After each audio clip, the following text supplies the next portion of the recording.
Est-ce qu'il y a autre chose que les clients ils savent pas sur ton métier? Ah bah oui, il y a plein de choses qu'ils savent pas. Tous les emmerdes. Voilà, comme s'ils savaient, ils seraient étonnés.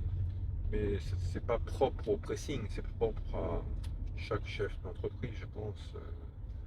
Il t'est déjà arrivé une bourde mémorable? Ouais, des bourdes, il m'en est déjà arrivé beaucoup, hein. La plus mémorable, elle date je crois que de 1999.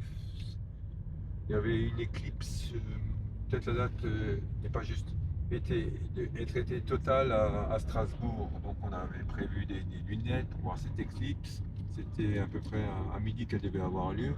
Tout le monde essayait d'avoir ces fameuses lunettes pour ne pas abîmer les yeux, etc. Et ce jour-là, il y a une cartouche d'encre qui n'a pas été vue dans une poche et qui a éclaté dans une machine de clair.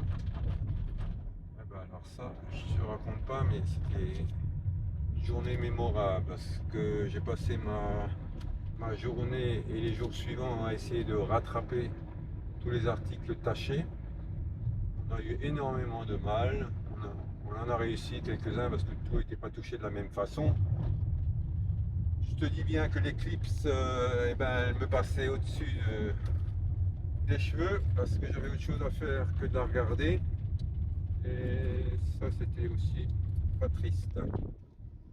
Une deuxième bourde mémorable, c'est que, comme tu as remarqué ce matin, en sortant les bouts un matin, je n'avais pas fait attention et on avait oublié d'ouvrir la distillation, ce qui veut que tout le distillateur était plein de solvant et moi je l'ai ouvert tranquillement et j'ai eu tout le solvant sur moi et par terre. Donc le matin à 6h ou à 5h30 quand tu n'es pas bien réveillé et que tu as 40 litres de solvant qui te tombent dessus, et ben ta journée elle est un peu foutue, hein. Voilà. Et Ben, au-delà de ça, c'est pas dangereux? alors au-delà, le solvant chaud est dangereux. Par le passé, il y avait une fois, je me rappelle, un souci sur une des machines. Donc j'y suis retourné le soir après 19h pour essayer de réparer moi-même. J'ai ouvert ce fameux distillateur et le solvant était encore chaud, ce qui veut dire que je commençais à avoir la tête qui tournait. Donc de temps en temps, j'allais sur le pas de la porte parce que je travaillais porte fermée puisque c'était le soir pour respirer un bon coup et puis je retournais. À l'époque, c'était pas encore la mode des masques, donc je travaillais comme ça. Et quand j'ai fini l'opération, au moment de mettre l'alarme, j'ai mis une fausse alarme et ma femme à la maison, elle savait que j'étais au pressing, donc elle comprenait pas pourquoi l'alarme a sonné.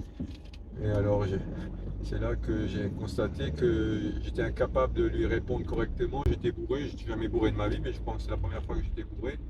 Et pour la rassurer, je parlais comme ça, je disais tout va bien. Et elle croyait qu'on m'avait tapé sur la tête ou que j'avais été agressé, elle ne comprenait pas ce qui m'arrivait. Et donc elle a appelé les pompiers, je suis allé à l'hôpital civil.